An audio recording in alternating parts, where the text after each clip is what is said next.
Bracketology presented by Dave Campbell's Texas Football, breaking down the 2024 Texas High School Football Playoff brackets.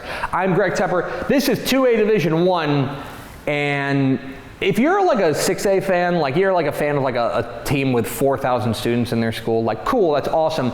I want you to also pay attention to this one, to this bracket, because I think this bracket might be pound for pound the most entertaining bracket in Texas high school football. We'll start in Region 1, and we're starting off hot. Okay, this is the region to watch, specifically because of four teams from two districts, okay? Sunray, Hawley, Stanford, and Panhandle, okay? And those four teams are gonna play one another in the second round of the playoffs. Almost certainly. I think they're all pretty big favorites in their first round of the playoffs. So as a result, you could be seeing state-ranked matchups in the second round of the playoffs, two of them, with Sunray versus Hawley, Stanford versus Panhandle. Stanford polishing off a perfect regular season with a regular season finale win over Hawley in emphatic fashion. Hawley ain't going away with quarterback Keegan Abels. I love what Panhandle does. The playmakers they've got, their offense can get out and run. And then Sunray with record-shattering quarterback Armando Luan is a legitimate state championship threat. That feels like where the power lies, but do not sleep on Post. Post is an undefeated team for a reason. They're playing exceptional football right now,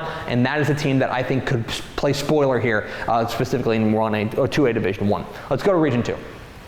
Region 2 is the shrug region. It really is. It's like, for all the star power we had up there in Region 1 and all the brand names, Region 2 is like a bunch of tightly packed teams that all feel like they could all beat each other on any given Friday night. Going to make for a lot of fun. Hamilton's coming off of an undefeated regular season, a bit of a surprise. Tioga entered the season as an early favorite to win Region 2. I think that they have to be considered as well. Axtell in that same vein, an early season favorite to come out of Region 2. And then Mildred, Corsicana Mildred, undefeated regular season for Mildred, kind of going back to the Nick Shemenek days. This is a really, really good ball club. I would also keep an eye on Dilion, a team that the computer rankings love because they're dominant, and then also Wolf City with running back H.D. Davis, one of the most dynamic runners in Texas high school football. Over to Region 3. Region 3, I think, is another kind of choose-your-own-adventure region because you've got some teams that I think have looked the part all year long that I want to see if they can put it together in the playoffs. Honey Grove is one of those teams. Honey Grove has looked terrific all year long, finished the year state-ranked, very, very strong. Garrison finally got over the Timpson hump last week. Timpson, by the way, is the defending state champs. They had to win their final game of the regular season just to qualify for the playoffs. So they are in. How dangerous can they be when they get there? I look at Garrison, which is the team that beat them and finally got over that hump there. Shelbyville has played very well. Beckville has reloaded in a hurry. I'm very interested in those ball clubs. But the other team that I'm keeping an eye on here is Wascom. I want to draw your attention to Wascom. I think that this program is really playing very well. They are fast. They are physical. They are a lot of fun to watch. This is a really fun region here in Region 3 that in the past couple of years has been dominated by one team. I think that it's opened up in a big way. Over to Region 4 now. Now, Region 4 has long been one of the power nexuses in 2A Division 1.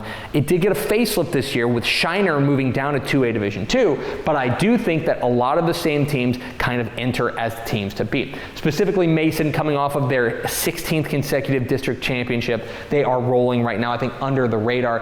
That is a team to keep an eye on. This is the tough part of the region, though, specifically with Ganado and Refugio looking like they're heading for a regional semifinal matchup that could be for a spot at AT&T Stadium because those two teams have looked terrific. Ganado took some early season losses, but I think they've gotten healthy as the season has gone on, and they're going to be a real threat. Refugio has been absolutely molly-whopping teams, one of the most dominant teams in Texas high school football, and we know they know how to win in the playoffs. So when you take a look overall at 2A Division 1, box office, right, unpredictable, high variance, and a classic just like tete-a-tete, slugfest between powerhouses. What's not to like about 2A Division 1? Every region has storylines. It's going to be tons of fun to watch, and we'll be watching it with you every step of the way at TexasFootball.com.